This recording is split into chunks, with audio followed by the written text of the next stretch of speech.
Welcome to Dead Genre Chronicles, a critical podcast on the diversity of JRPGs. Drawing from the origin of the genre to the present day, every month we play through a JRPG and we invite you to play along and send us your questions and thoughts on it. I'm Devin of the Nerd Clan. Thanks for letting me join your party! I'm Becky. I studied philosophy for 15 years to assure you that reason is fake, actually. I'm Leroy, and I'm the true demon. Yep. I mean, you actually are. No true demon. Yeah. You actually finished the game, though. I'm the only true demon. Yep. So, this episode we're going to be talking about Shin Megami Tensei Nocturne / Lucifer's Call, as it was known in Europe. It is a video game with a reputation. One half of it is well-deserved, and the other half is not so much. The one half that's deserved is, it's a hard video game. It's a bastard. I don't like it. Yeah, we're going to be talking about difficulty due to a question that we got, and also just general. It's relevant because the game is rough. The other half of its reputation is it's philosophical, openly, I guess. Coordinated snorting. Yeah, that's where we're at with this one. Atlus knows as much about philosophy as they do politics. Harsh but fair. Oh, God. I can't believe I accidentally ended up on the reason which, the Wikipedia page for that reason says it's based on the philosophy of Descartes. Fuck off. I know you said his name right, but my brain's like, that's Descartes, right? Which sounds like a shitty name I would take up, derived from my actual name.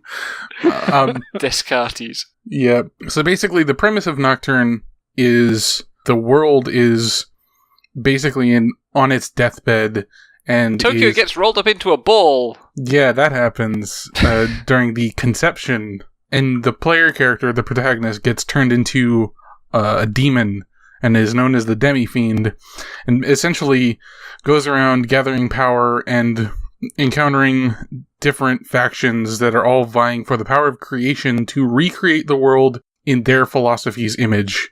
And that's essentially it. There's not a whole lot of actual plot to spoil about this game, because both the fact that it's been out for a long time and also it's kind of an insubstantial plot. There's 6 named characters with about 3 cutscenes each. Yeah. The most you're going to get out of this game is going to be aesthetically, and the experience of dungeon crawling in it is not going to be the sort of narrative. Although people will talk about its philosophies and stuff, and we're going to talk about those too, and I think Becky's going to have a lot of words about that. I have almost no words about it. There is nearly nothing to say about them at all. Yeah. That is sort of the problem with this game, because we like to focus on kind of a narrative approach and how narrative works with games. But when we approach something like this, that approach kind of fails us. There's nothing there. Yeah, and also the philosophies are all bad. They're half-baked and empty at best. I want to say it's not necessarily because there's not that much in Nocturne, because there are other games with not that much, like Etrian Odyssey or a Dragon Quest, where I feel like I can get something from it. But Nocturne is actually hypocritical and incoherent. So there's not very much to go off of, and it's contradictory and just not very deep or meaningful in any way whatsoever. Well, I mean, the fundamental problem is that there's no functional difference between the reasons, because all of them are basically trying to do the same thing, which is control the power of Kagetsuchi to recreate the world. And that means that they have to put the accumulation of power as central to what they're doing, and there's really nothing in the game differentiating how they're going to use it. They say they're going to use it differently, but there's no representation of that. Well, none of the characters really have motives or can even display that they understand what their reason is. They just have a reason. Yeah. And I mean, that's just I don't know. I don't even know how to describe it, really. Because, I mean, what I want to say is that it's bad, because it's bad. But, like, I want to say why it's bad. Yeah. And it's complex, but not in actual text. The reasons are, in short, solipsism, complete order akin to the entire human race being cogs in a machine for the greater good of some higher power that the reason holder identifies as the world, and then just might makes right. The strong survive, the weak perish, like feudalism. And then there's also the quote-unquote good ending, where you go, all of these are stupid, but I'm still a human at heart, where basically the entire thing resets into before the conception happened and the world just dies eventually, but you get to be human for the rest of your life. And then there's the demon ending, where you're just like, I destroyed all the reasons and also, or disagreed and destroyed all the reasons, but I'm a demon, so I guess this world is gonna just die to chaos, and I'll try again next time. And then there's true demon ending, where you do that, but you saw the last cutscene in the optional dungeon, so you get to fight Lucifer, and then if you, like, beat Lucifer in a fist fight, you get to go fight God. Well, you don't actually fight God. Yeah, also, you don't fight God in the game. The game ends with you, like, going to fight God. off to fight God. And the god in SMT is not capital God, who also exists, but it's the Great Will, who is not the god of Earth, but the god of the multiverse. Which I don't even know why I need to specify that, but like it's not like God versus the devil. It's the devil has got power enough on Earth to rebel against all of creation, which is different than the Christian myth. Mm-hmm. Which could have been interesting, but that's not actually the plot of the game. That's just a throwaway line at the end. Yeah. Yep. In the Maniacs version, like, wasn't even in the original. Yeah. I think my problem with the theming is that literally every option reads as narcissism. Like, it doesn't read as might makes right, or perfect order, or solitude. It reads as, I'm going to do a thing that reshapes the world in my image with a very vague conception of what that image is. And the reshaping the world in my image bit is much more imminent in the gameplay than any of the other stuff. Because, frankly, it resonates much better with the gameplay, which is just about accumulating power and gaining servants and, like, overcoming things in steadily greater edifices. Like, I mean, the bits early on where there's almost like it almost wants to do a political tension between factions thing with the Mantra and the Assembly of Nihilo. That was quite okay, but that kind of falls apart at the halfway point of the game, and then it's just, like, the most basic RPG concepts are what you're doing, with the odd cutscene to point you at the next dungeon. And most of the time it's arbitrary, just like, oh, something's happening over there. I know this because I know more than you. Yeah, mostly it's Hijiri going, like, over there. Or Aradia going, nah, something's about to happen in Ginza. Or Ikebukuro. And you just head over there. Yeah. Well, like, you're supposed to be interested because of their reasons, but there is no substance there. And I was just thinking how, normally an antagonist or villains, like, they usually have philosophies that are either, well, they're incompatible with society or they're very cruel or whatever, but they often can explain either through circumstances in their life or their own ability to articulate why they're able to explain why they believe those things. But that never happens once in Nocturne. There's no human element to any of these beliefs. They're just beliefs. They're beliefs they had, and you're supposed to fill in the blanks, I guess, based on the character's visual characterization and the dialogue they have. But it's the weirdest one is Chiaki when she becomes the new head of the Mantra and takes on Ghost Teo's power. It's like, the only thing about supporting that is that she was rich, but it does just kind of feel like a left turn. Like, I never picked up she was rich, even. No, that was in the very beginning, this short characterization. It's not even that she's necessarily super rich, but she's well-to-do compared to the other two. Mm-hmm. I missed that, but that's still, I mean, that's very little to go off of. Honestly, I think what they wanted was for a schoolgirl to embody that, because it would be shocking. That's my going into the Atlus brain right now. Yeah. Atlus Brain is the stage above Galaxy Brain at this point. It's true. And you'd be like, wow, I cannot believe the schoolgirl wants to be strong and murder people. And it's like, okay. I mean, a game about a schoolgirl wanting to be strong and murder people would actually be quite fun, but like, it's not this game. I'm sure it exists. I'm sure there are many games like that, but yeah, it's these are the sort of things that games use characterization for in this, and this game kind of lacks that heavily. Like, the most you're gonna get is just talking to every NPC, like Dragon Quest style, to see how other demons perceive the reason holders, but all the NPCs will probably try and fucking fight you, or you'll get encounters between them because cities are loaded with random encounters too, so that's great.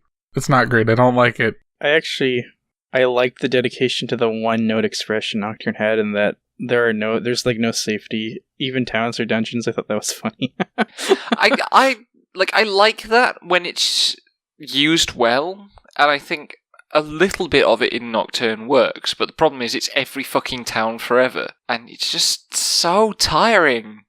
And I don't think there's any reason for there to be no breaks in Nocturne either, because what you're doing is, it's not something that's really super time sensitive, and it's not really super urgent. And at some point, Demi Fiend's not even really struggling or trying to survive. And there's few indicators that the world is actually chaotic, despite NPCs saying it is over and over again. There are places that are chaotic and there's places that aren't chaotic, but you still fight battles regardless of where you are. Yeah. And most of the chaos is fuck, they rolled Tokyo into a ball and everything looks weird on the world map, which is honestly still the coolest visual in the game. It happens 20 minutes in. Well, I mean the world map itself, not just moment that it happens. But so little of the game is on the world map, and the world map is awkward to navigate, and you spend all your time in dungeons, which the first room of every dungeon looks great, but then you spend 5 fucking hours looking at identical rooms and corridors. Yeah, I like the camera work when, say, you're on top of a tower or something, or the times where it decides to do a wider shot. For example, in the obelisk, when is it the obelisk? No, it's the symbol of Nihilo when you enter the center of it, and when you can open the winding staircase down, it's that zoomed out shot. Mm. Those and the top of Mantra HQ as well. Yeah, the top of Mantra HQ is iconic, although the top of Tower of Katsuguchi repeats the same thing. But not at all surprised. It's good both times. But yeah, I mean, those are we're talking 1 out of 20, a ratio of how often the camera is actually interesting compared to it. Honestly, I found this is true when I played, or I felt this way when I played DDS as well, that the third-person perspective of Nocturne is kind of awkward because all of the standard rooms are really boxy, and they feel like the rooms are meant for a first-person perspective, but then they just pull it back and let you be third-person. Yeah. And I've actually never felt it was really... I would have just preferred those room designs to be in first-person because they're really boxy and they're really... They're all uniform in shape, and they feel like spaces that you would be navigating in a first-person maze game. So it's just, I don't know, it's just weird to me. It very much still has the legacy of that older SMT design, where every step is a tile, but instead of that, it's possible to wiggle around a bit, so you end up taking more steps and getting more encounters. Yeah, it's. I think I mentioned this on Rogue Galaxy. But Rogue Galaxy has the same thing, except the scale is bigger on the environments, so you feel like you would get an encounter every 3/4 of an SMT tile in that fucking game. And this kind of has the same problem, but the spacing would be better if the encounter rate weren't so high. So the pacing is all fucky for me personally. The problem with the encounter rate is there's no limit on it, right? You can have an encounter and then you can take a step and you have another encounter, which is old school and also just, it's fucking horrible design. I've never played a game where I thought that was necessary. Sure, have a high encounter rate, but have it consistent, please, or some semblance of consistency. But I hated playing this thing. I'm very glad to be done with it. We mentioned that Leroy was the only one to finish it. Becky got to the final dungeon the second to last boss, basically. And then some things conspired to kill her save file out of being useful, which is... I about halfway through the game, I cheated myself to max money because you need money in order to do fusion. The fusion system is interesting. I wanted to play with the fusion system. I didn't want to have to grind the cash needed to do so. So I played the second half of the game with that, got to halfway up the Tower of Kagutsuchi, and an ability that was critical for my team, which was Bright Might, which gives you guaranteed crits when you're at the top of the Kagutsuchi cycle, and thus gives you lots of extra actions, just flat out stopped working. So I reset the cheats in case that was the problem, which deleted my money. Oh, I think it actually just stops working in the Tower of Kagutsuchi because the phases don't apply anymore or something dumb. Because you're too near to Kagutsuchi. It's an unexplained plot thing, but the Bright Might... If Bright Might works too on enemies, but all the bosses have immunity to it arbitrarily. I think enemies have immunity to it as well. But yeah, that's a kick in the teeth, even though it's a kick in the teeth for a cheese strategy, because Bright Might is a cheese strategy, but also that game deserves cheesing, because the combat's bad. If you're going to put the ability in your game, you should commit it to the end, I think. The boss shouldn't be just immune to that ability. They should be immune to crits if that's what you want to do, but... Or, I wouldn't mind if they'd actually, made it a plot point. Here's this set of abilities that depend on the Kagutsuchi cycle, and you get a warning. If you depend on Kagutsuchi cycle, the closer you get to Kagutsuchi, the less that will work. You could narrativize that. It'd be interesting. This game doesn't do it. Too. Another thing is that a lot of things still depend on the cycles, so they still do the cycles in, so you can do the stupid fusions and stuff. Though I guess you could just leave. You could go somewhere else, but I don't know. If they just made the cycle be always full, I'd have known something was up. Yeah. There are loads of ways that could have been queued, and it wasn't. But anyway, the game deleted all my money twice, so... and I got back to a heal station. I had no money and I couldn't heal. Yeah, that was amazing, because, it deleted your money once, you fixed it, and then you died to a random encounter, because the random encounters are awful in the Kagutsuchi Tower. And then, when you loaded back up, the money was fucked, and you were just well, no. I'm not dealing with this again. That was the point at which I broke. After the last 5 hours of my streams have an increasing frequency of me just wailing about things, because it's just miserable. It's a wretched experience, and it's kind of antithetical to what I like in JRPGs. Yeah. And without redeeming characteristics at all that I could find, I really hated it. I used to be really into roguelikes. Not so much anymore, just because... Well, I just, decided to stop playing them on my own, because I'd have a problem with them, and that I'd want to keep playing them until I finished. And since that's indeterminate, it could take up to 100 hours, it could take 20 hours, depending on how lucky you are, I just know that it's usually not good for my time to start playing them. But I have a lot of experience with roguelikes, especially Sharon the Wanderer and Adom, which is Ancient Domains of Mystery. Two of them, those are both games I've completed. And out of all video games, Nocturne reminded me of roguelikes because of just how random things will be, honestly. Yeah. I guess the honest appeal to a roguelike is that because there's always this omnipresent specter of death, it has this illusion of importance that your decisions are more important than they feel like they normally would be in a top-down strategy game. And so Nocturne kind of had that tension I could feel to me too. It is essentially gambling. When you're playing a roguelike or you're playing Nocturne, you're gambling with your time, which is materially safer than gambling with money, but only 1 degree separation. Yeah. There's nothing wrong with playing. The roguelike isn't that different from a dice-based board game, like Snakes and Ladders or something. I don't have a moral objection to that kind of activity. I never play roguelikes. I can't really face the idea of even loading up a roguelike. As soon as I think about it, I'm like, no, I don't want to do this. I don't want random, that scale of randomness in my experiences at all, ever. So this was definitely not the game for me. But it's got so many design decisions that went into this game conspire to make it incredibly capricious. Right? Yeah. It's the fact that game over is when Demi-Fiend dies, regardless what else happens. It's the press turn system combined with the fact that there are lots of back attacks and encounters where the enemies go first. So, like, a large enemy party can get 10 attacks off on your party before you have the chance to do anything in that situation. And the thing is, like, you don't know what demons are in the dungeon, so you can't adequately prepare for the situation. Yeah. Suddenly your demons are curse weak. It's like, okay, I didn't think that would matter, but this time it matters, and now I'm dead. Yeah. And there's no theming either, so you can't cover all the bases with your active party. Yeah, this is another way in which it's like roguelikes, I think.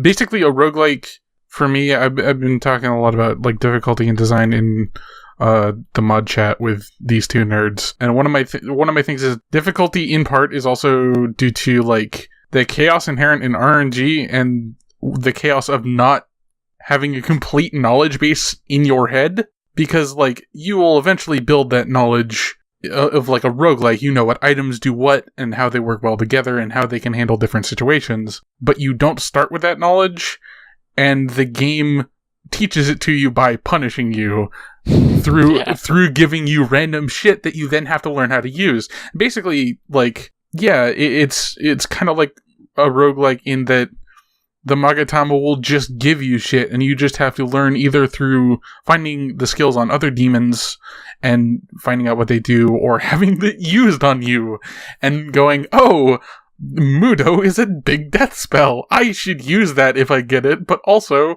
I don't want to get hit by that. That's bad. Well, the problem with that is the Mudo formula calculation is based on the user's level to the target's level. So when you use Mudo, it's generally always weaker than when your opponent uses Mudo, because if you're not grinding, the demons are going to be 5 to 10 levels higher than your party.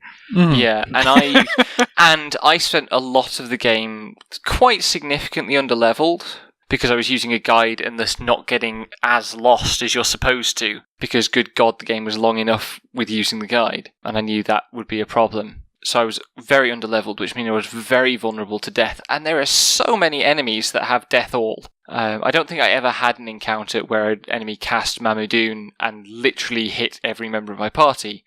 But there were definitely a couple of instances where I lost 3, including Demi-Fiend. So ideally, like, that happened to me a lot too, of course. So, like, the only way to play Nocturne is to... Well, like, you have to know, like, when an encounter is lethal to you or not, which you can't know that until you die first, because you don't know the movesets of all the demons unless you fuse them before, which you probably haven't fused them before because you're not high level to fuse or encounter these demons until now, once you hit the dungeon. So you don't know if these demons are going to kill you or not. So when you know they're lethal to you, your only option is to clear them out in one round, or make sure at least only one of them is alive and they can't kill you. Otherwise, the other option is to treat every new encounter as if it's a lethal encounter, and you basically have to fight every random encounter as if it's a boss encounter. And there are times where I was using buffs and passing turns to make sure certain characters would act, or there are times where I would actually use status effects, which I'd never do in another RPG, because I needed to make sure they did not get a single turn. And I actually think that's kind of fun, except that the prevalence of back attacks kind of just makes that, like, even though that is your only way to survive, sometimes they'll just take that away from you, and then you're dead. And it's brutally attritive as well. Like, it costs so much to play that way, so you just, every milestone, you have to go back and full heal. Oh, but I had mana refill for, like, 4/5 of the game at that point. And I think they really wanted you to have access to Chakra Walk in some way. Chakra Walk's what it's called in the stupid fan translation. I don't know why I said it. But yeah, when you have either mana refill or mana aid, then there's literally no resource conservation in the game anymore. It's just, you're just rolling the dice every encounter instead. God. I mean, that would be a better game in some ways, but I don't think it would help me, because I get very hung up on depletion, and I'd still probably play too conservative and then just fucking die a lot. Yeah, this is like, I don't know, my 5th or 6th SMT, so I know all these moves by heart already, and I also know that how to win in one turn and that I need to win in one turn, which I did not know when I played Persona 3, and I did not know this when I played UDS. So these games get easier and easier the more you play them, because they don't even change that much. I don't know if that's really good or bad, but that's like an explanation of why it didn't stress me out, really. Yeah, whereas I went into this, like, still not really knowing which Kaja spell is which. Because my friend got me to play Digital Devil Saga, and this was like 4 or 5 years ago, and when I was finished the game, I was like, that game was bullshit, why'd you make me play that? That game sucked. And I was just mad at how it just felt like it was wasting all my time the whole time I played it because of things like falling down floors, invisible traps basically, but also like I would die because I didn't know shit, or a boss would suddenly do some kind of gimmick that would just like kill my party because I didn't know I needed to free my party member, or they'd be like dead forever. It's stuff like that. But Nocturne actually has kind of less randomness inherent to that until the end, because the bosses are usually demons you confuse, and so they're limited in how much bullshit they can do, except for Dragon Eye and Beast Eye. So, I mean, if you have, like... Because I would see demons in Nocturne, and I knew what their movesets were because I played other SMG games. But if you don't have that luxury, then it's a lot harder.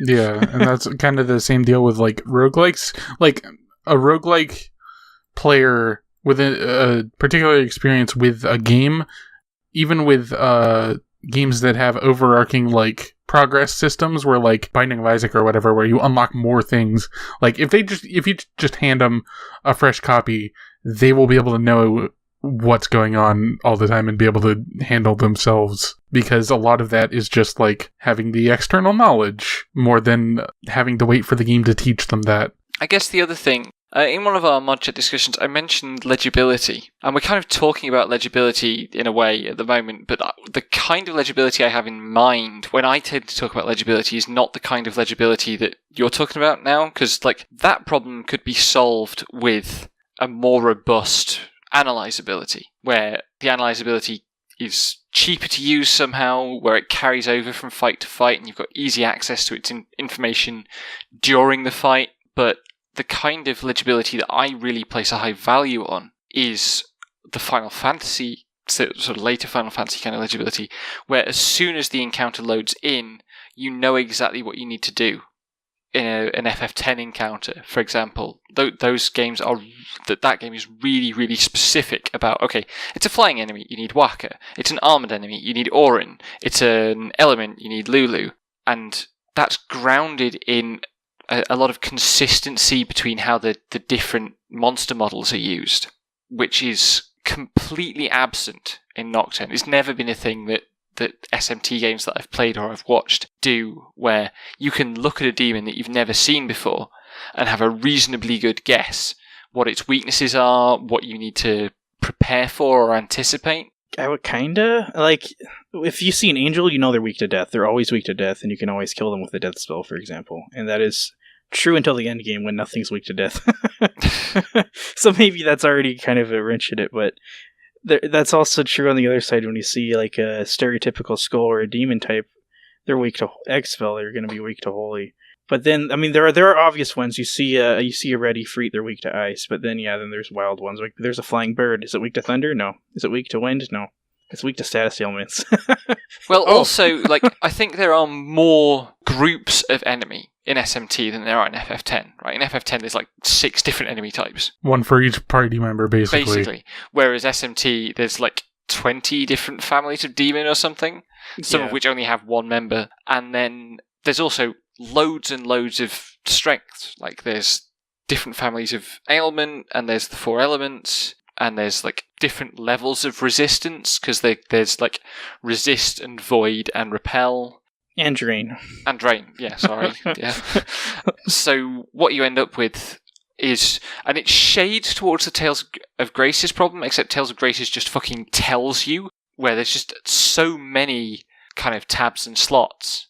But Nocturne, you can't even navigate, you can't even like press a button to see which tabs and which slots are available. Nocturne just comes down to getting lucky, or how many of these games you've already played, because a lot of these demons are returning demons from the first or second Shin Megami Tensei with identical weaknesses and mostly identical movesets. Yeah, it's kind of like Dragon Quest in a way, where like it's a lot of common assets reused for that long-term legibility more than immediate legibility. But yeah, like, you're not going to necessarily know what to do when you look at a demon. What can happen is that you tried to fuse a demon and you saw that demon beforehand and you looked at its stats and then, oh, I see that demon now. But that stuff's like really arbitrary and random. Those links really happen, and when they do happen, it just feels kind of dumb. Also, when you fuse a demon, it doesn't have the same abilities as the demon. It will end up with the same moveset, but only after it gains 5 levels. Yeah. It's like, oh, well, that's a really useful move. I'll see if I can fuse that demon. Oh, fuck. How am I going to gain 5 levels for this demon? You're supposed to... I think you're supposed to use Demon Sacrifice, but that just costs way too much money, so I tried it once, and I was like, I know I don't have the money to do this the entire game. And also, you have to do it on a full moon, which is fucked. Yeah, that's just annoying. And it introduces the random chance of it going awry, and... Yeah. Like, the fusion system would be cool if it had less bells and whistles on it. The random chance to go wrong is actually just... never should have been in the game. It's still in them, to my knowledge, because it happened to be Persona 5, and I was like, cool. Fucking hell. Yeah. Do we want to just start talking about questions? Because I think that would probably also transition us into various topics that we could talk about. Sure, whatever. Yep. So from Saori, friend of the show, what are the vocals in the boss theme saying? I don't know. No one knows. I actually looked at the lyrics one time. I was like, those are cool, and then I forgot them. It's like... You would think they were cool. It is cool. I wasn't paying anything like enough attention. I had the game audio quite low because of streaming. Yeah. And also, us idiots in voice chat most of the time. Yeah, that's true. Those songs have like a straight up lineage of noise rock, and that's just like... I like seeing that in a video game, very rare. It leans more towards blues because it's Meguro, Shoji Meguro, I'm pretty sure. But like, noise rock and blues together, that's just a unique combination, and I like the battle themes a lot. The battle themes are cool. I'll give the game that. It sounds good. And it's a pretty chunky mix as well. Like, it's not thready. There's some oomph behind the low end. Yeah, it's true. It does that by sacrificing, like, fucking bitrate. Yes. Holy shit. It's very compressed.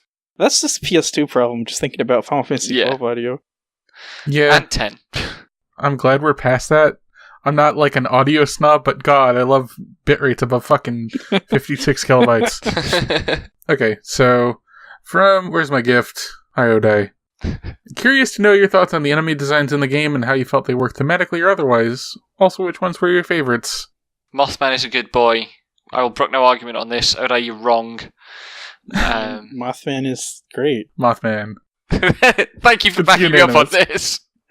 The thing is, something about SMT, or when I first played SMT, I actually kind of thought... I felt like a lot of the designs were clashing, and it seemed like some demons would be out of place, and I couldn't figure out any consistency. But like, I've played too many of these games now, and I start to notice, like, even when they're contrasted, I can notice the similarities in their design, I guess. And I think there's something interesting about how SMT games are like this shared mass delusion of the past coming into like the present or the future, but I don't think it's necessarily saying anything either, though. Like, the attitude's just like, yep, demons are cool. It's very, like, at the risk of it being insufferably Swedish, it's a very postmodern kind of folklore thing, right? Where just all the different folklores that anybody can think of or call to mind are just poured into one container. And Final Fantasy sort of has that problem too, when it's like Shiva is this ice goddess now. She's going to be a great partner she can be a great GF to you in Final Fantasy VIII. But, yeah, Shiva and Odin in the same system and stuff. And they're just, these things are invoked because they're cool and not really to like make a statement. I mean, it's metal album covers, right? And metal album track listings from the 80s. I mean, ish. Like, Japan just does this. Fate Stay Night. Fate is huge. You can fuck King Arthur and also, like, some random schoolgirl who summoned yourself from the future. Whoa, spoilers. And also Medusa. Fucking no one cares. I mean, it's 2018, not 2006. Fate is impossible to spoil because, like, any spoiler you give just doesn't make any sense also, without if you masses play of context. If you play just the mobile game, which is vastly more popular, all those, it's all spoiled. Everything's spoiled. Yeah, like, it's presumed that you know what's going on. Christ.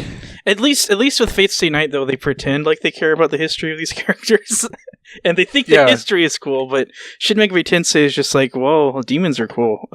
Real demons are cooler. We shouldn't put it all on Japan, because, like, this is in D&D monster manuals. Yeah. For sure, but, like, this is a very Japanese approach to, like, everything, because Shin Megami Tensei just, like, folklore, mythology, call them all demons and throw them in the fucking bestiary. The uncanny thing is that SMT actually humanizes the demons, so they have personalities, and wants and needs, but they're also like really one-dimensional because they all act like demons, and with the exception of demons like Masakato or Bishamoten, they don't really act like the characters from the myth. Of course, the only characters that like even resemble their myths are from Japanese mythology, and none of the other ones do.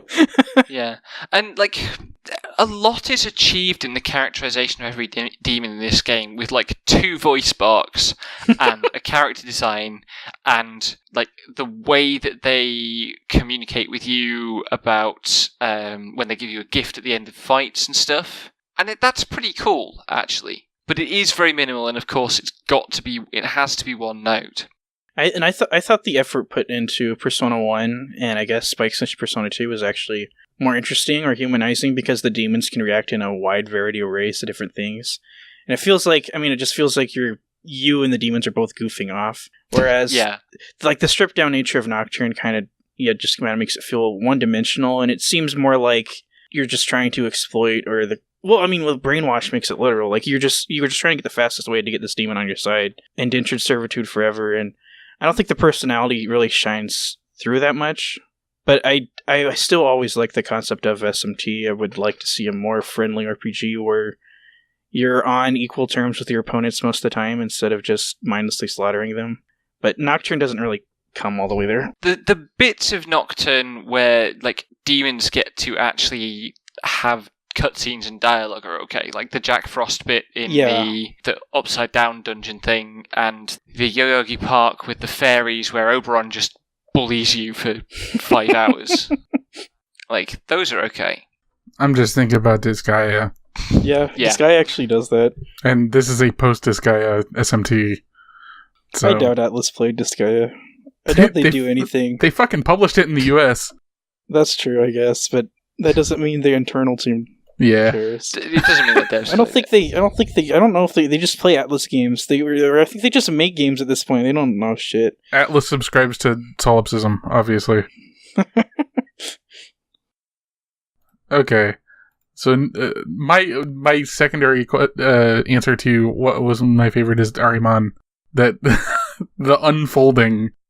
Ariman the is boss a fucking great boss fight. That's such a good animation. Sidebar: the boss fights were the most pleasant part of this game because the mechanics actually fucking work, and you can plan for them. The save points right next to every boss fight, which is actually incredibly generous for a game like this. Because Eastern Odyssey, when you die, you go back home. You got to walk all the way down that dungeon again. Yep. For example, or even Dragon Quest, to get to the boss, you die, do the whole dungeon again. But yeah, Nocturne always has the save right next to the boss, and that is. Rather kind. Thank God for that. That's just one thing I really like about Nocturne, and I think hard RPGs should do that, because otherwise it's bullshit. Yeah, that's kind of the... Like, we're going to talk about difficulty, but, like, Dark Souls has that issue, too. Yeah, because I like the gambling aspect of Nocturne, but I would like it a lot less if when I died I have to start over, which is still in the game, in the dungeons. Yeah. But it's not in the game... whatever. When you're challenging the boss. And I don't even think it would be a big deal if Nocturne had a modern retry system, which SMT4 introduced a retry system, but they didn't make it a modern one. They would give you after a certain number of steps, you would earn a retry. And so you could, you slowly have a system of, well, your protagonist died, you can do a retry here because you've walked 100 steps or whatever. Is that real steps or in-game steps? I have no idea. I don't remember if it's the DS coins or if it's the in-game steps. I just remember steps. It could be either or. Yeah, that seems like the sort of thing that Nintendo would be like, hey, do you want to fucking make it or a use for our pedometer? That would be cool. But they at least have a retry system, which would honestly, the protag death thing should still go away, but that still alleviates some of the dumb part of Nocturne. And I fully believe you can do the awful thing in a game and then just take away the punishment, because I'm smart enough to conceptualize what the punishment will be like, that I don't need to have it happen to me. Yeah. And really all that it does is serve to make you miserable and waste your time. Yeah.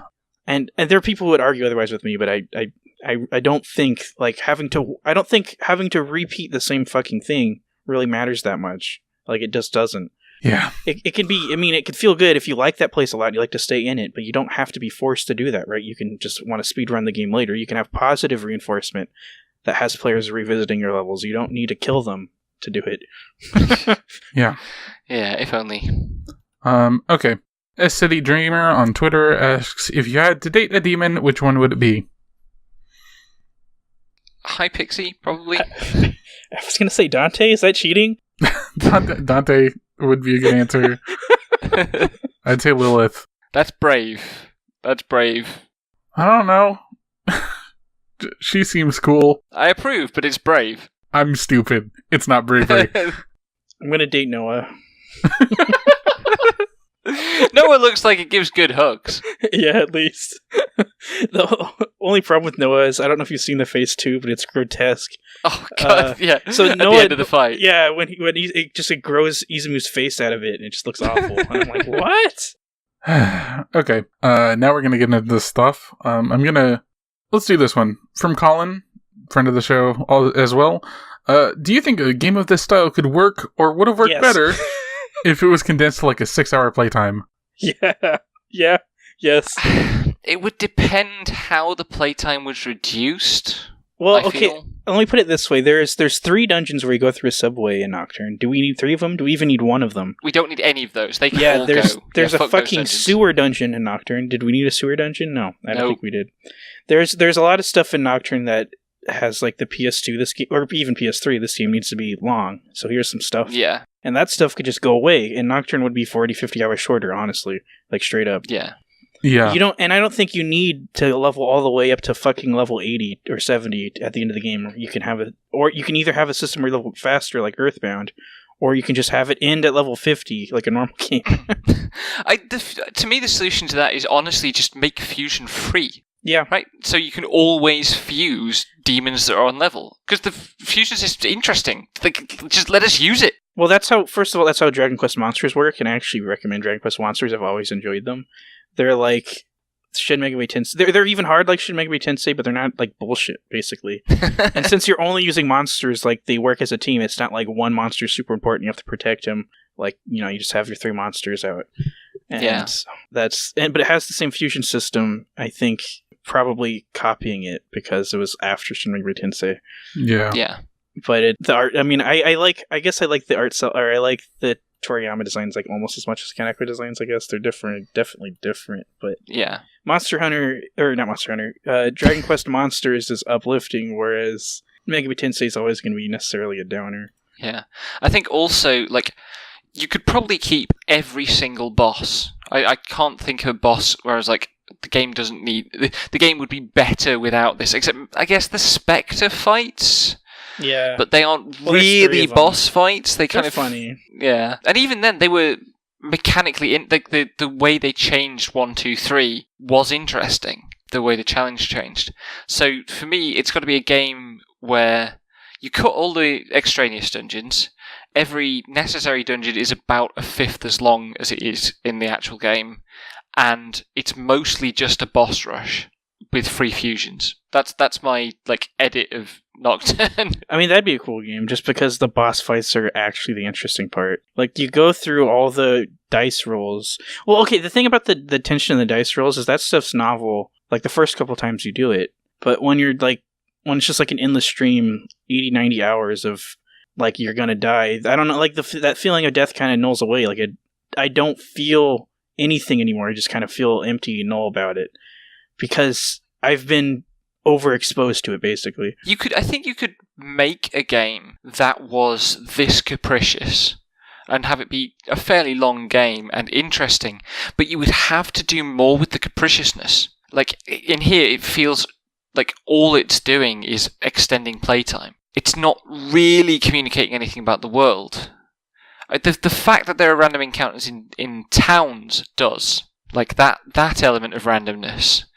But the rest of the randomness just feels like nastiness to me. I mean, I think the idea is that you're supposed to struggle for this reason, but yeah, it doesn't, because the story is so weak. They don't communicate. You together. don't feel like you're struggling for the reason. You just feel like you're struggling. And the randomness, like, there's nothing in the game that, well, the game doesn't suggest that the living itself is random. For example, like, actually, it even asserts that in normal life, the status quo is more orderly and the right way things should be. So yeah, there's nothing really to. I mean, the reason the game is hard is because the devs thought that's what a fun game is. Yeah, or that's what a game that will sell is.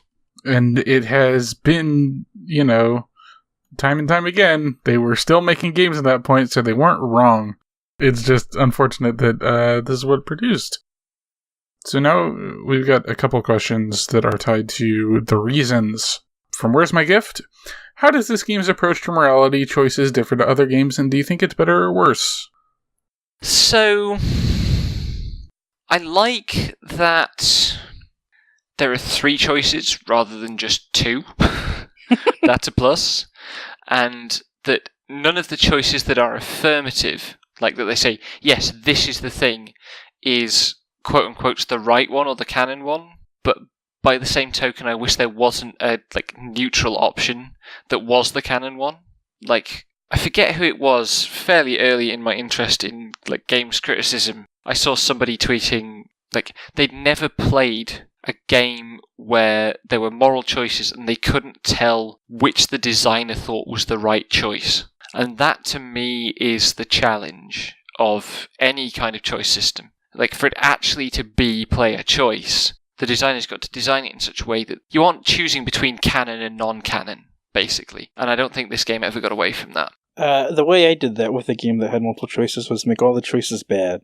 When all the choices are bad, you can't tell which ones are good because none of them are good. But I mean, it's not quite. I'm simplifying when I say it's good and bad, right? It's authorized and unauthorized. Yeah. And yeah, I don't know which game you're talking about there, but I'm talking about Perfect Thing, which is right. Okay, but yeah, it's the question of because when it's clear that something is authorized in the sense of created by the author, that changes the choice that the player is making. Because it's not then grounded in their values, it's grounded in their response to it's grounded in their engagement with the author, which might be grounded in their values, but it isn't necessarily.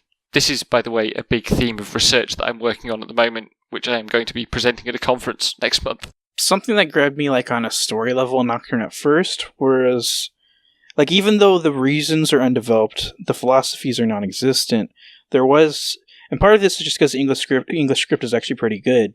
But there was this poetic desire of for change coming from Chiaki and Yuko. Well, yeah, mostly just those two because the 2 men are just pig-headed and stupid. But they were not satisfied with who they were before, and so they were even though because of their unsatisfaction, they ended up leaping into what is basically cults, which is really cynic. Before the conclusion, it was happening. They're kind of their pensive or mournful desire for change was something I could really relate to. But the problem is that in Nocturne, basically what happens is that it asserts that desire for change is deviant or wrong because the choice, the freedom ending is authorially the best one because it's the one that actually has catharsis. It's the one that actually has a cutscene that is that has directing going on, and it's not a copy paste of the other 3 cutscenes. Yeah, it has a resolution and a statement of the game's themes, which suck, by the way. And so then you look at that one compared to the other ones, you're okay, that one's actually the ending. Yeah, I think I get what you mean about that kind of vagueness or uncertainty in the 2 female characters in the early part of the game, and I liked it, but also it really dilutes any sense of agency that they have through that phase. The teacher is just a puppet. It's very clear that her uncertainty results in her becoming a puppet. Yeah, and to a certain I got that sense as well from the other girl. I can't remember, Chiaki, right? She just and that's kind of why it's so weird that she then becomes the might makes right one.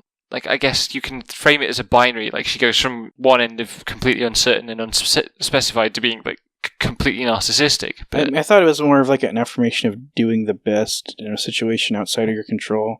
But I mean, the treatment of Yuko is absolutely terrible. She's just frizzed, or she's in distress, or she's just the quasi weird teacher romantic affection for for the self-insert ostensibly you're a boy playing the game character. So yeah.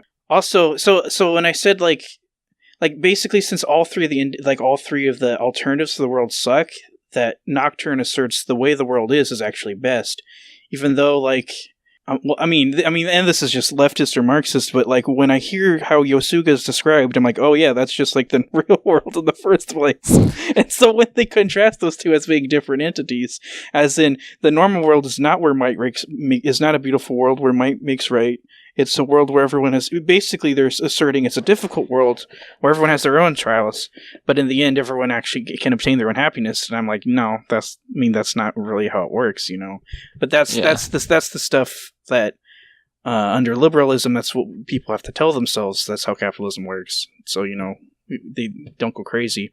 So when Yuko says that before I was sad, and that's why I was unhappy, and that's why I saw the world differently, that's why I wanted the world to change, but now I'm not sad anymore, and I don't want the world to change. On some level, that's accurate, but it's also like just like a very depressing statement about change in general, and about revolution, and about about having imagination for something better. Like, the good ending in Nocturne is being like, well, it's just gonna be like this, the end. Yeah. Growing up and becoming an adult and accepting that the world is the way it is. Yeah, that's Persona 5's ending too. But then, I reflect on like the fact that I played 90 hours of a really fucking hard game, where it was very uncertain if I was, suspended in each moment. It was uncertain if I could succeed, and then it ends with it was certain all along. Like, it just fucking doesn't make any sense. They just shoved a cathartic ending in there. This is a game. This was Odai, like, based on the choices thing. That was the question in the first place. I forgot. do you think it's better or worse than most other games with choices? And given the mean of how choices usually go down, it's better only because they're set up. The bar is so low. Yeah, the bar is so low. One isn't coloured blue and the other red, right? But but do you want to run this train into a station full of people and watch it explode for an achievement?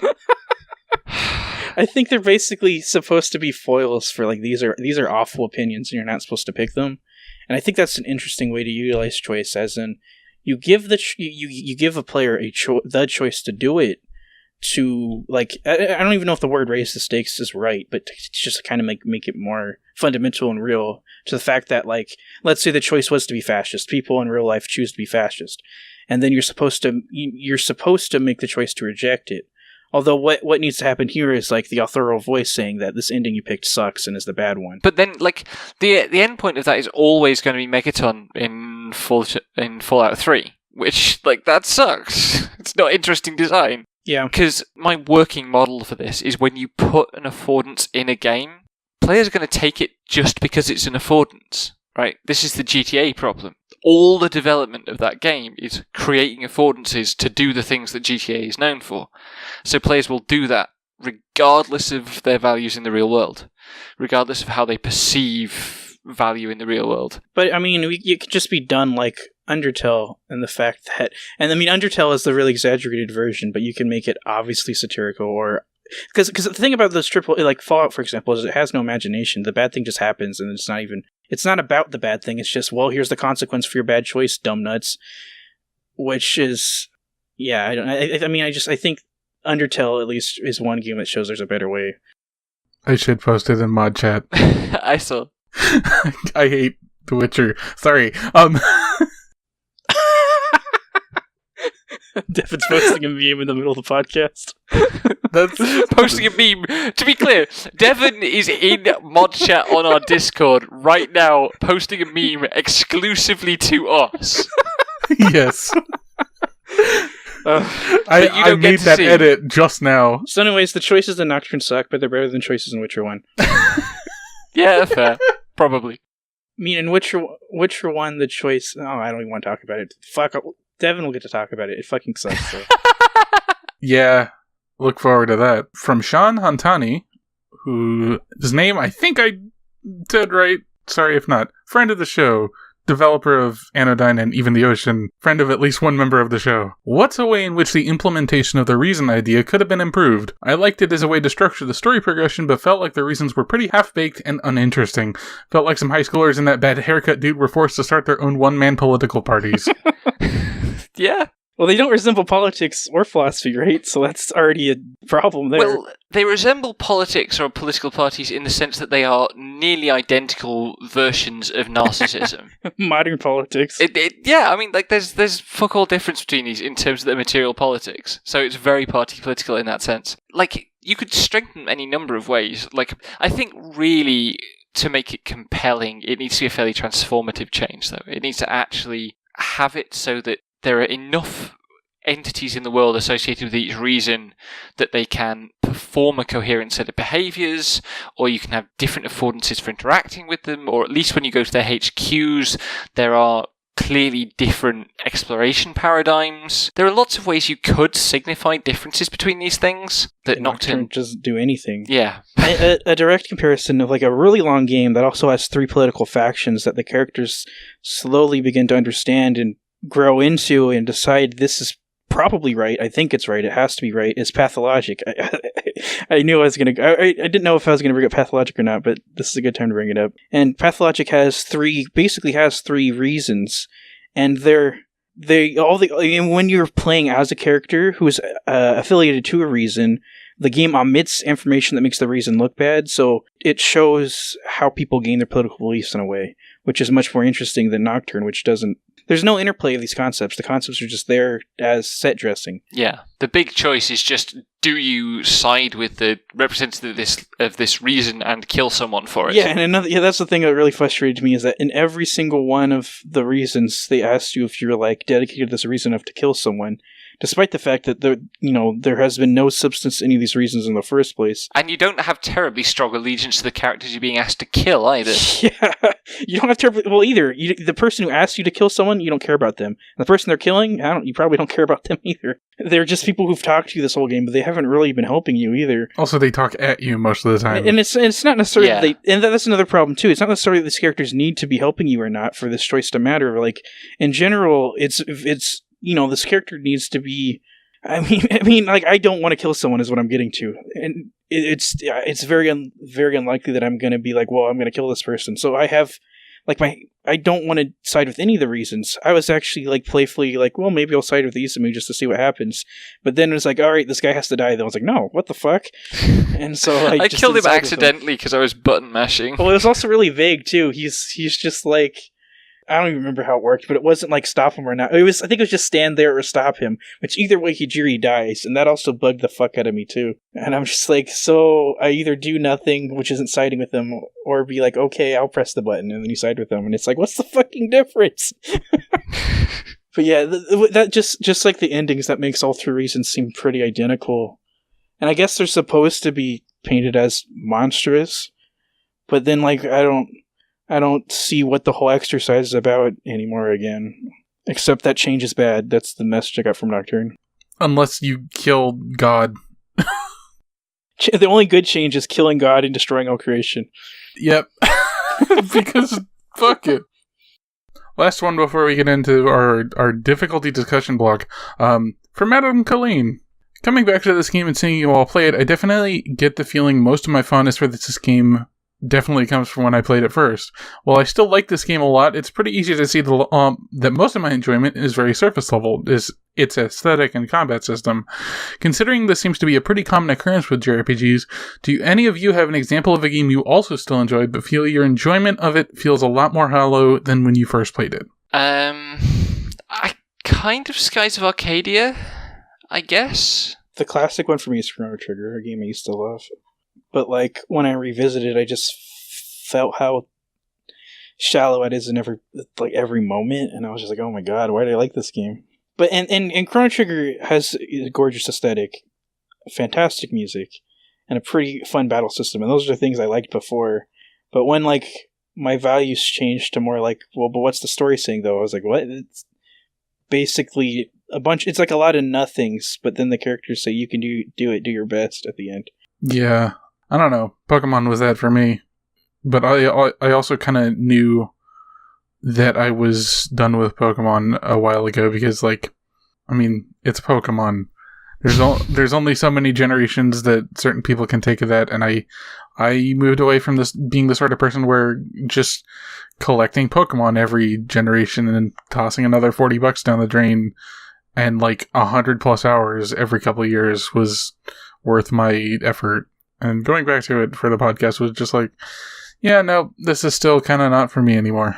And, like, comparing Nocturne to the other SMT games I've played, I actually feel Nocturne is one of the weaker entries. It just seems narratively confused. And it seems like it's trying, like, really hard to differentiate itself from other games in the series. but while doing that weird long-running series thing where it's still trying to like stay true to the spirit of it. And those are two like contradicting poles that don't resolve, or the way they do resolve is just really frustrating and boring. Yeah, I think the only benefit Nocturne has for trying to like ostensibly courting a new audience is the frequent save points and the fact that besides like the final dungeon and maybe the teleport dungeon, like the floors you're in are pretty focused, so it's actually relatively easier to play than a normal dungeon crawler because you have to keep track of navigating one relatively small room instead of like a huge fucking map, and you don't like warp. You don't usually don't warp around that map, or if you do warp or drop down, it's only like one map right next door, and so it's pretty easy to get your bearings. And I actually appreciated that. But like anything I kind of like about Nocturne are just things that aren't reflected in the authorial intent of the game or anything. So whatever. Yeah. As for the whole.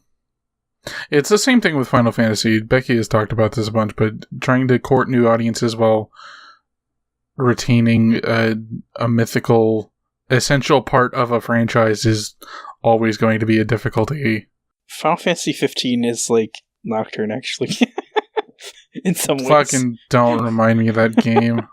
It's just like all over the place and confused because it's trying to do both. Has some incredibly bad combat design as well. I'm so mad they added 3 more bosses. Like, you didn't even do the worst dungeon in the game. Because it's it entirely Piteos? optional. No, what's it called? It's the subterranean castle dungeon, which has the worst combat encounter I've ever seen in a video game. Where, like, there literally isn't room in the combat room for the party and all the enemies. But yeah, it's bad. I'm done with that game, and I'm glad. Like, spiritually, I was done months ago.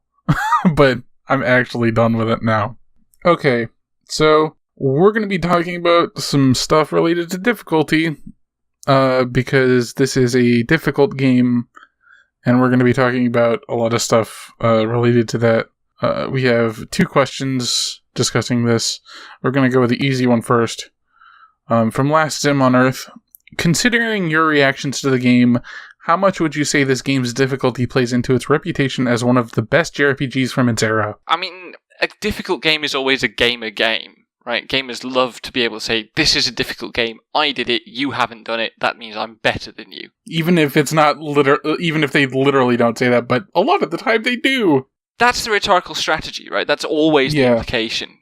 And this is a great game for that, because it's completely arbitrary, because it's so random. Like, it's a very good metaphor for the birth lottery of privilege. The people who can get through this game are the lucky ones, and fuck them all, basically. And they'll claim it's all deserved. So, So yeah, there's definitely an element of, it's really, really hard, therefore it's good, because I've beaten it and you haven't, and that means I'm better than you. Hashtag true gamers only. If there's also not much of a frame of reference, Nocturne can stand out as being closer to one of a kind.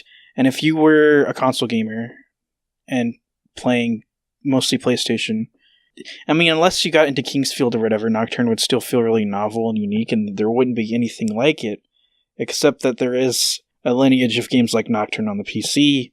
Like, tons of Might, Magic, and Wizardry are very similar to Nocturne, even though they're English games. And there's, and then there's, like, roguelikes have always existed parallel to RPGs since they have a common ancestor, and they basically are RPGs, but just, like, really systems-focused. And so Nocturne doesn't seem as novel or important when it's actually, like, placed into the history of what it's influenced or what it's influenced by. The most impressive things about Nocturne are all in its camera work and its textures and its aesthetic. And the difficulty of it is kind of less fun and more bullshit than it appears, honestly. Like, I think Dragon Quest is better at the stuff Nocturne does. Yeah, the difficulty, I've also said this before, the difficulty is baffling as, like, a thing that somehow makes people ignore their distaste for a lot of the mechanics and supposed problems they have with, like, for example, Dragon Quest, where, like, random encounters, and you never know what random shit's gonna back attack you and ruin your day. But if you just make the entire game obnoxiously hard, it's real good game. And guys, I love this video game, even though it does all the things that I don't like in all my RPGs. I like hard RPGs for reasons that aren't just, well, they're hard and I can do it. But a lot of those reasons don't necessarily apply to Nocturne because of how random it can be, basically. Yeah, I just mean, like, I've had to admit to myself that aesthetic is probably a much more significant part of why people dig this game, and a lot of games. Like, Becky has been kind of beating this drum for a while. I remember we did an episode, like, halfway through December of 2016, I think. It was the one where we were like, winter break homework, let's talk about some games that you want to play, because we revisited the question we got really early on with, like, a syllabus for things. Yeah. This has been a while. Anyway, but you were talking about how a lot of accessibility or, like, games that might influence people outside JRPGs to get into JRPGs probably have a stronger aesthetic to draw them in. And this is a game where I think this is probably the strongest evidence for that, because a lot of the rest of this game is kind of trash. I mean, I'm not sure I agree on that one, actually, because, like, it's distinctive to look at. I'm not saying they have good taste in aesthetic, but it has a strong aesthetic in some ways. I guess, yeah. The attract modes look good. The camera work is actually extremely good, even though the cutscenes are short. Yeah. Yeah, the cutscene camera work. There's a high level technique like occurring in Nocturne, but without I feel like it's like sarcastic rather than pretentious or smug, basically. I get the same feeling from Nocturne cutscenes that I do from Deadly Premonition, although not as much, but it's like that. I also feel like by the time it came out, which is 2004, people were probably getting to the point of cutscene fatigue, and the fact that this game is like fucking 2% cutscene at most is probably some part of it. Like, it's not enough to be anything substantial, but it's enough to it's not enough to contextualize shit, but it's enough for people to pretend it contextualizes things, and then they can go play and do shit and fight Dante for 90 hours. It also kind of has this Unigears thing where it makes text, like, it has deeper concepts at play, and it makes those explicit text, whereas other video game or other things like Final Fantasy VII have deeper concepts at play, but they're subtext or they're implied, or you have to dig through it to get something out of it. But Xenogears and Nocturne, like, straight up, we're like, this is deep and important. And if you are someone who does not encounter complex ideas very often, you could be like, wow, this is a smart game for smart gamers. That's the It's definitely hollow in the same way that Xenogears is. Yeah, it is. Definitely. But honestly, like, I would rather play Xenogears again than Nocturne again.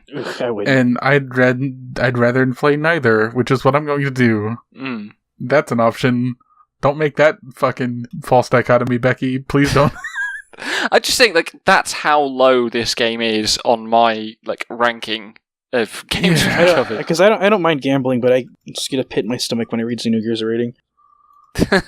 Yeah, it has been a long time, so Becky might have forgotten how much that game's writing just kind of drags. Oof. I'm thinking about it now. I don't really have cutscene fatigue, though. Like, I get encounter fatigue much easier than yeah, like, I'm not saying we do. I'm just saying, like, in 2004, fucking people who were into RPGs, or not into RPGs, but were, like, into Final Fantasy VI, and we're like, wow, 7 and 8 and 9 have a lot of cutscenes, huh? There was a general consensus then. There was the whole Half-Life 2 is an amazing game because the cutscenes are interactive. Right, yeah. Fucking hell. The cutscenes are interactive. They fucking suck, but, like, the fact that you could still walk around in circles or stack chairs while they're talking to you made them the best cutscenes.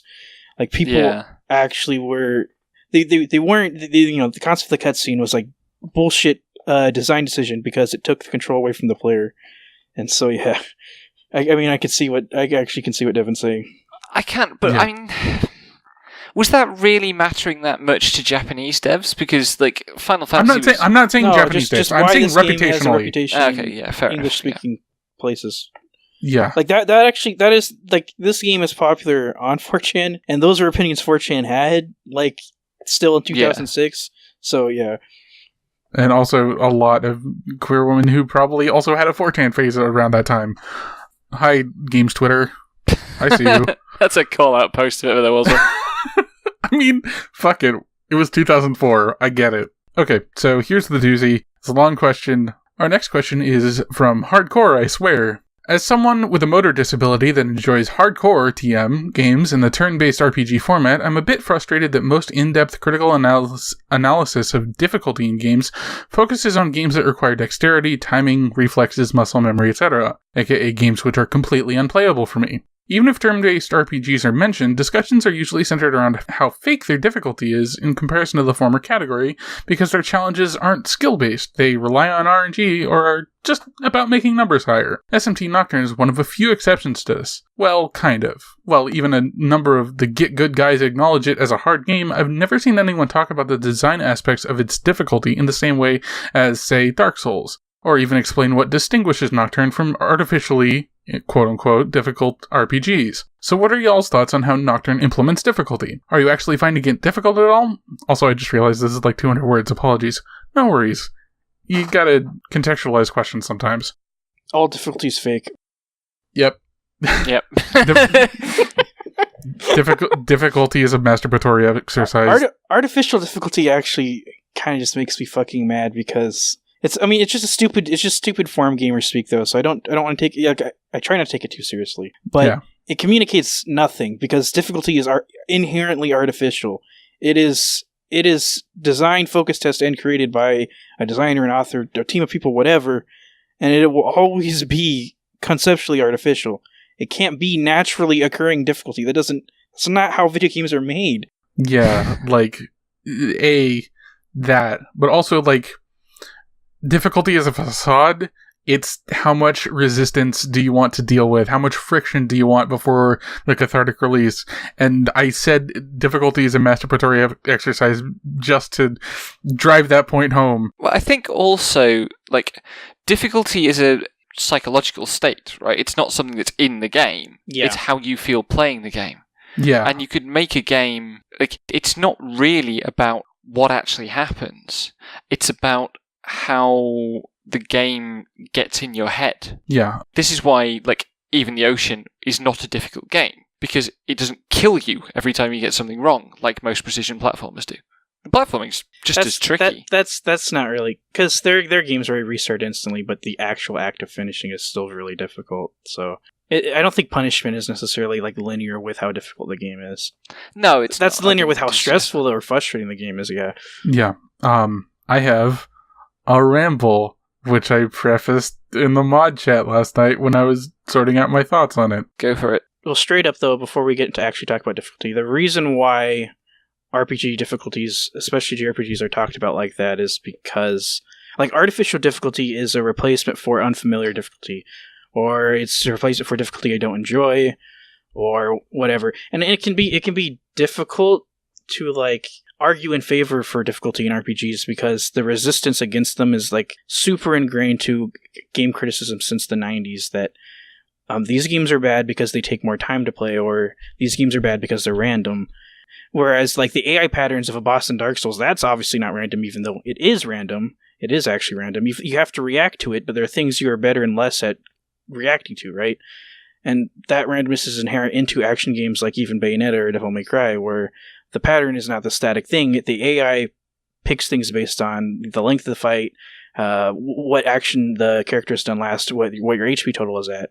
And there's randomness inherent in many action games. But it's only, like, people pick at it and exaggerate it when it's a turn-based game for, I guess, because it's just not as popular of a style. Yeah. So basically, there's two sides to difficulty. There's difficulty as a process of design, and there's difficulty as the perceived, basically, margin of error in the final product. And the process of designing difficulty is subject to kind of artifacting or decay. A person has an idea for how they want a system to work and how hard they want it to be to succeed at the system for the player. And then they design it, they implement it, and they go, okay, that margin of error is roughly what I want. But also, let's look at it like a Pokemon fight. If you have, at the base level, a Pokemon that does 50 damage, and the enemy has 50 HP, you win in one shot, no issue. There's no margin for error until you start layering systems on top of that to change things, like giving the move a mischance, or giving the enemy a variance in HP. Basically, by increasing the complexity of the systems attached to a very basic win-loss state, we tweak the margin of error, and it's always a process of viewing that margin of error from the final product side to, like, tweak this. And this is where, like, focus groups come in for playtesting. And that's all optimally, because also interfering with that is, like, technical difficulties. Like, maybe the game isn't programmed very well, and it fucks up everything. The fucking Final Fantasy VI magic defense stat doesn't work. And sometimes it doesn't communicate these things well. So, like, the player also has to play a part in being able to comprehend the systems. And all on top of that is, like, randomness baked into the game to make it more exciting. But the eventual goal is, like, a satisfying cathartic release, and I call difficulty friction a lot of the time, because you need friction to feel like you're moving forward, and that's what games are basically built around most of the time. This is some stuff that goes on with, like, people like, oh, this game doesn't have a lost state, it's not a real game, it's a fake game. Fuck them. The artificiality is stupid, and Nocturne is difficult, and that's because a lot of its systems can mitigate risks and, like, make the margin of error larger, but only if you know how to use them correctly and know all the data going into it, like, this is what kind of monster is in this zone. I should not be weak to this element. That sort of stuff. Generalizing, every decision you make in Nocturne has, like, an equal chance of hindering you. And hindering you in Nocturne means game over, not just, like, well, it's going to be harder now. Yeah, because the margin for error is, like, you're going to get back attacked in one shot, basically, if you narrow it any more than the optimal. Piggybacking on Devin's spiel, like, the way that model difficulty works is that, or you'll notice that balancing an action game is identical to balancing a turn-based game when you're actually behind the wheel and doing it. Like, in an action game, you actually adjust the numbers. How much damage will this attack do? How much damage will that attack do? Although there's no, like, formula going on, because the randomness involved is, you know, it's not up to the formula. It's up to if the player can do it or not. But you still have to factor that inherent randomness. Can the average player perform this well? What will the average player do? And that is inherently random. That is the formula going on, basically, when you decide how much damage an attack should do versus the value of the boss's HP. And, like, you know, that performance is gone in an RPG. The formula is static. It's always the same amount. So it's a different. That's where the balancing gets different. But, like, a lot of the concepts are identical between an action game and a strategy game, basically. Yeah, pretty much. And this is why I'm really harping on a lot of people for saying, like, certain formats of games are just, like, necessarily purely platonically worse, because it's not the most naturalistic action bullshit. Like, turn-based RPGs are good, because a lot of people can't. Like, folks with motor disabilities, or just people who are bad at action games, they can't deal with the reflexes to play a Devil May Cry or something, but, like, they can deal with maybe taking the time to play harder turn-based games that have thinner margins of error, and use that to basically turn what would be a reflex match in an action game into a strategic one in a turn-based game or a strategy game. Honestly, the whole turn-based RPG difficulty is fake shit is just straight up ableism. Full stop. Well, yeah, calling it fake is...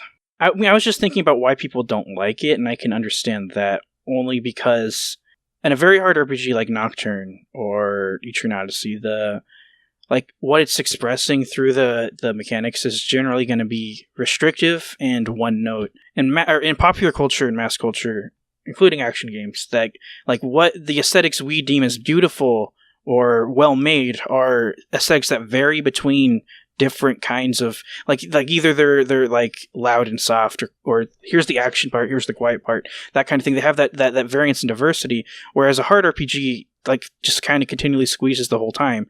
The only way it can light up is if you spend the time to grind in it. But if you do not grind, if you play the systems as straightforward, like in a straightforward way, then it's just going to be like kind of minimalistic or droning or squeezing, and those kinds of expressions are usually considered to be marginal art or academic art or outsider art. And so based on like very generalizations of what people look for in art, hard RPGs are, you just like, marginal, I guess was the word. Yeah. And I'm someone who actually I don't even know if the word is uncompromising, or I don't know, but I like drone music, I like minimalistic art, and so I feel an attraction to difficult RPGs because of their consistency to like a singular mode of expression. But that usually ends up boring people because that's just not what they're primed to, not what they, like to see or feel. Yeah. Nocturne's difficulty also comes from the fact that in a lot of RPGs you have somewhat linear, or at least always on the up and up growth patterns, and Nocturne's, you're slowly linearly improving, but you're doing so via means of equipment, magatamas, that give you skills, and also in the process impart radically different statuses, like weaknesses to different elements. Whereas, like, the worst you're going to get in a lot of games is, like, oh, I got a new piece of armor that gives me more defense but makes me weak to something. Nocturne is not so kind. The best thing you're going to get is that you're leveling up and putting more points into your attacking and dodging stats. But it's difficult, and it's difficult in a way to say that the margin of error is very slim, and the punishment is immediate and lethal, which is not exactly everyone's idea of fun. But if you want to give it a try, you'll pretty quickly figure out whether Nocturne as an SMT entry or Nocturne as a representative of a SMT is good for you. Anyone else want to have some thoughts? Because I feel like I just talked for like 15 fucking minutes. I mean, like, I have almost nothing to say about difficulty, except that I don't like difficult games, or I don't like games that I find difficult. I don't enjoy playing things that I find difficult. But thinking about it, I think every time there's a game that I play that I enjoy in some way that is related to how it's understood as being challenging. So, really simply, example of this is Geometry Dash, which was one of those games that did the rounds as like the hardest game of all time on YouTube, and I really enjoyed Geometry Dash, and I enjoy it for the things that get it called difficult, which is that it's a rote learning game with very, very small margins for error. The way to describe my enjoyment of it is not to say that it's a difficult game. There's no game that I enjoy for it being difficult. When difficulty is a positive thing, there's always a clearer, better description of it, like flow, for example. Whereas difficult games I don't like are the ones that just make me feel miserable. I don't have a design analysis of that. I think I can unpack difficulty related to RPGs, I think. I don't know, maybe this will make sense or maybe it won't, but like, in games where you have more control over the variables, like particularly open world games, or where your accumulation power like directly correlates to how well you're going to do, which does happen in RPGs as well, although like that's not what I like about them.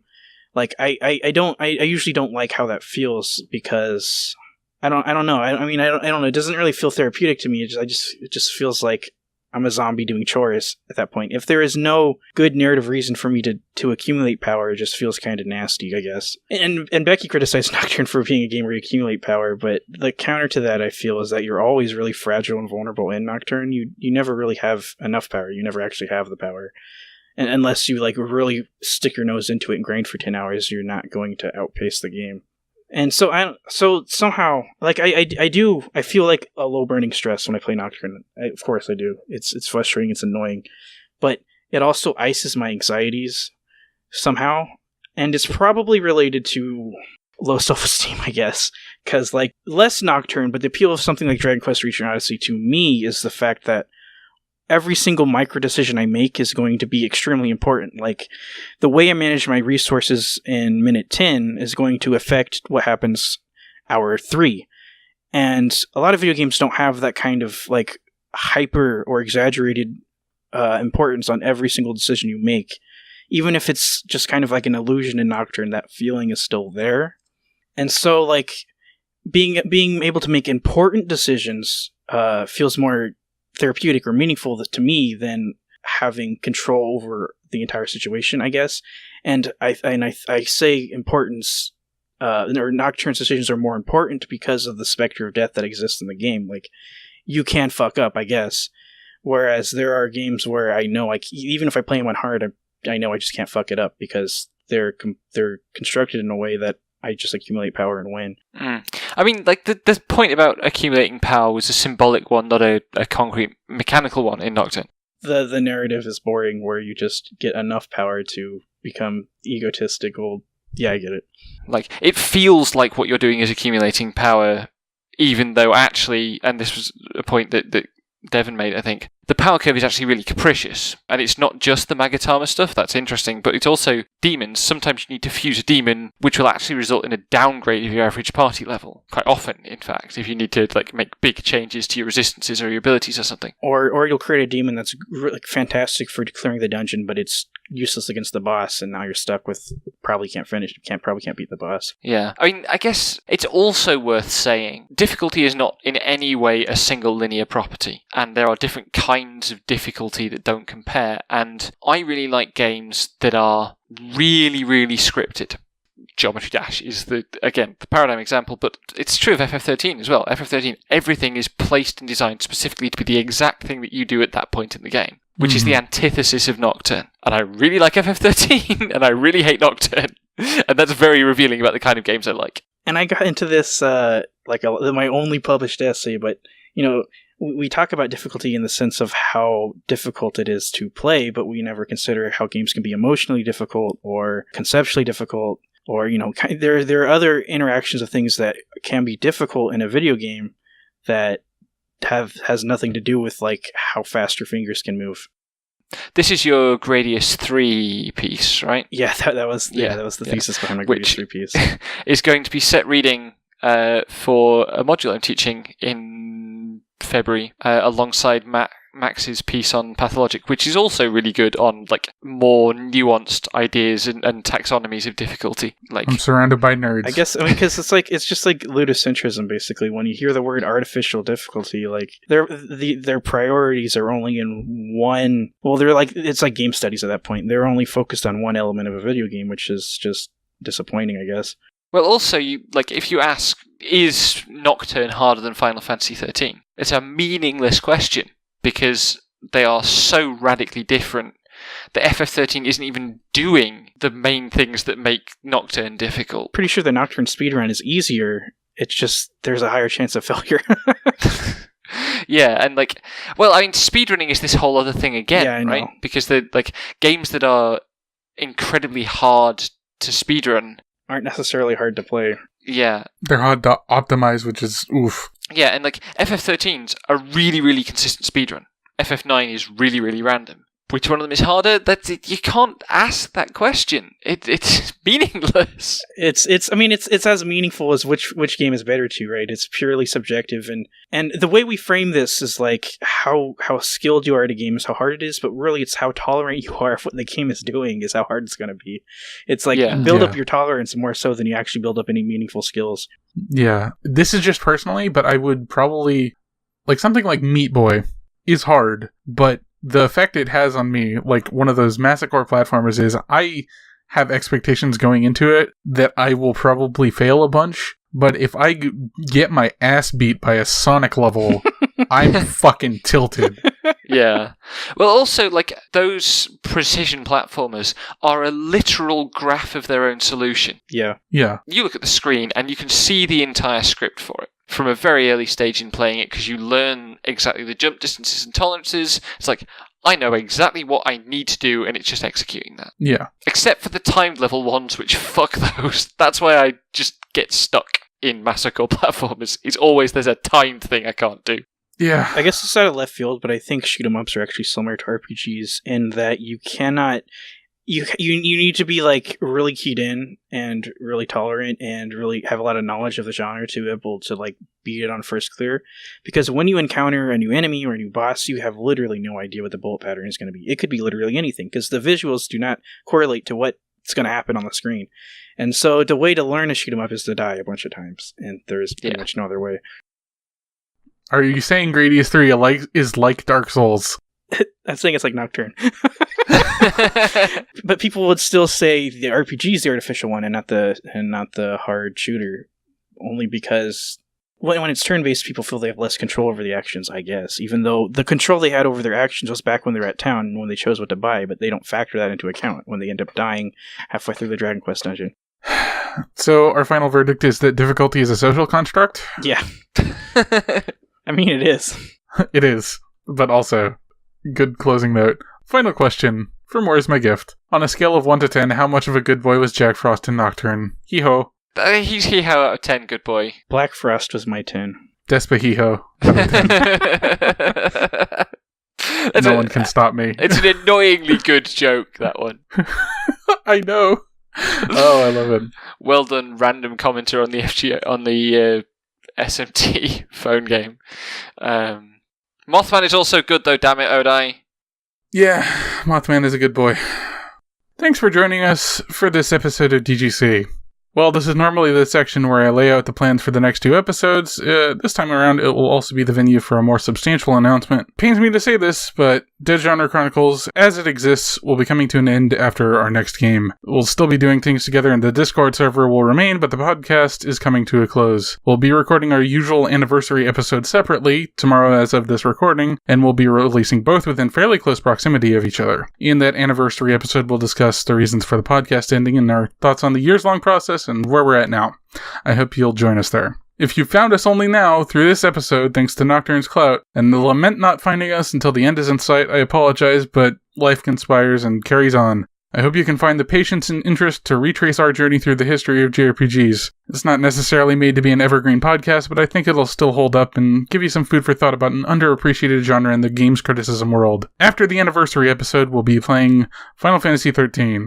It's the first game that kind of set off the whole meme we leaned into. The first Gen 7 Final Fantasy, it was criticized for not indulging players in every way they imagined the next Final Fantasy ought to have indulged them. That's what ended up bringing all of us together ultimately, and I think it's the perfect capstone for our project. Perfect thing to tie it all together in a post-Final Fantasy 15 world. You can find our work on our website at jrpgsaredead.fyi, or our Twitter at jrpgsaredead, or individually at Invisible for me, at Eat the Pen for Becky, and at Was Not Why Not for Leroy. As for our affiliated podcasts, they will be carrying on despite DGC coming to an end. I'm joined by Sam Howard on Myth and Kin as we work our way through the Witcher franchise, where we fairly recently escaped the clutches of the books and will soon be covering the first game. And Leroy and John Thayer can be found on World Revolution discussing independent and underground RPGs. Both can be found on our Libsyn feed. Join us next time for the wrap-up episode of Dead Genre Chronicles. Good night, everybody.